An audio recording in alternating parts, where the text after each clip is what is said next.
Friends, வணக்கம் and welcome to Gowri's curry corner. நாம் இன்னைக்கு நவராத்திரி டே 2க்கான ரெசிபீஸை பார்க்க போகிறோம். சித்திரானங்கள் வரிசையில் இன்னைக்கு நம்ம புளியோதரை பார்க்க போகிறோம், கேரட் கீர் பார்க்க போகிறோம், பாசிப்பருப்பு சுண்டல் பார்க்க போகிறோம். அடுப்பில் கடாய் போட்டிருக்கேன். முதல்ல எள்ளு வறுத்துடலாம். 1 டீஸ்பூன் எள்ளு நல்லா கருகாமல் வறுத்து எடுத்துடலாம். வறுத்து எடுத்துட்டேன். இப்போ நம்ம இதில் ஆயில் விட்டுக்கலாம். நல்லெண்ணெய் 1 டீஸ்பூன் அளவு விட்டுக்கிறேன்.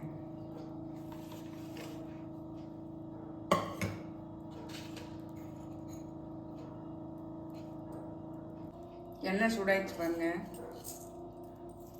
ஒரு 4-5 வெந்தயம், ஒரு 1/4 டீஸ்பூன் மிளகு,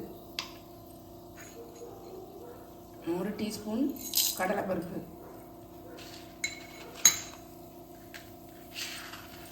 தனியா 1 டேபிள் ஸ்பூன் அளவு, ஜீரகம் 1/2 டீஸ்பூன், இதில் காஞ்ச மிளகாய் 2,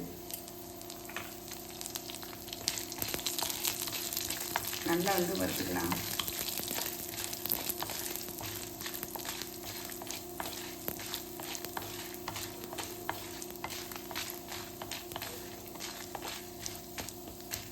வறுபட்ட உடனே நம்ம எடுத்துடலாம். அதை நல்லா வறுபட்டுச்சு பாருங்க. நம்ம இப்போ இதை இறக்கி ஆற விட்டுடலாம். ஆற விட்டு இதை கோர்ஸை அரைச்சிட்டு வந்துடலாம். அடுப்பில் ப்ரெஷர் பேன் போட்டு நல்லெண்ணெய் விட்டுருக்கேன். கடுகு தாளிச்சிடலாம்.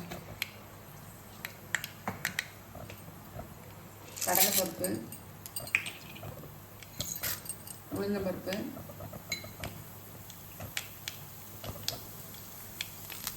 ரெண்டு காஞ்ச மிளகாவை இதெல்லாம் நல்லா வறுபடட்டும்.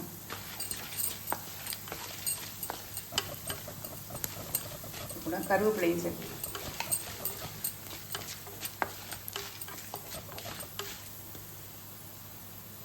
இந்த வறுத்து வச்சதை இந்த மிக்ஸி ஜாரில் போட்டிருக்கேன். இந்த கடைசியாக இந்த எண்ணெயும் சேர்த்துடலாம். ஒரு ஓட்டு ஓட்டுட்டு காட்டுறேன். நல்லா வறுபட்டுச்சு பாருங்க. நம்ம இந்த ஸ்டேஜில் அரைச்சி வச்சுருக்கோம் இல்லையா, அதை சேர்த்துடலாம். வறுத்து அரைச்சதை பவுட்ரு பண்ண இருக்க பாருங்க, அதை சேர்த்துக்கலாம்.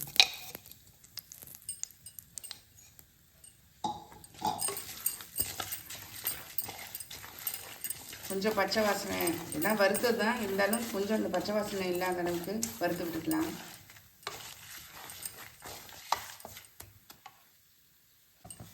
நல்லா வறுபட்டுது. நம்ம இந்த ஸ்டேஜில் ரைஸு சேர்த்துடலாம்.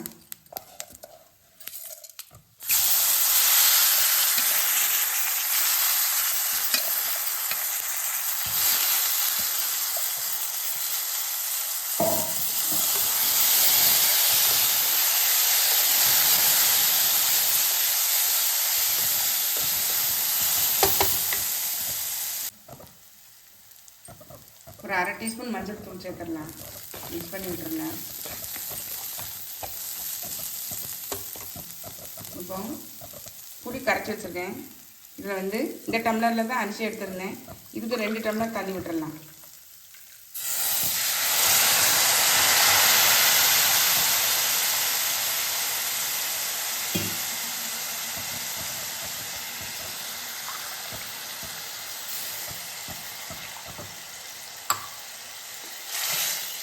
தேவையான அளவு உப்பு சேர்த்துடலாம். நம்ம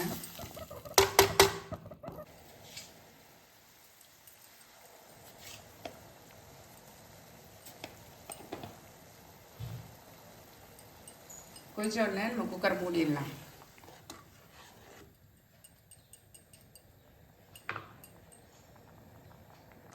கொஞ்சம் பெருங்காயம் சேர்த்துடலாம்.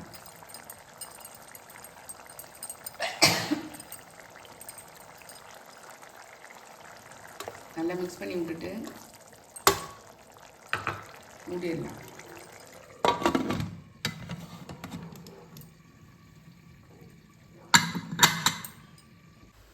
புளியோதரையை ஓப்பன் பண்ணி பார்த்துடலாம். பாருங்க, செம்மையாக இருக்குது. நல்லா உதிராக நல்லா வந்துருக்கு பாருங்க. இப்போ வறுத்து வச்சுருக்கிற நிலக்கடலையே இதில் சேர்த்துடலாம். மிக்ஸ் பண்ணி விட்டுறலாம். இங்கே வேணுன்னா வெல்லம் இல்லைன்னா வந்து நாட்டு சர்க்கரை கொஞ்சம் வந்து இதோட சேர்த்துக்கலாம். நான் இன்றைக்கி ஒன்றும் கலக்கலை, சேர்க்கவும் இல்லை. பாருங்க செம்மையாக இருக்குங்க புளியோதரை. நல்ல உதிராக வந்து சூப்பராக வந்துருக்கு பாருங்க. இது வந்து 1 part ரைஸ்.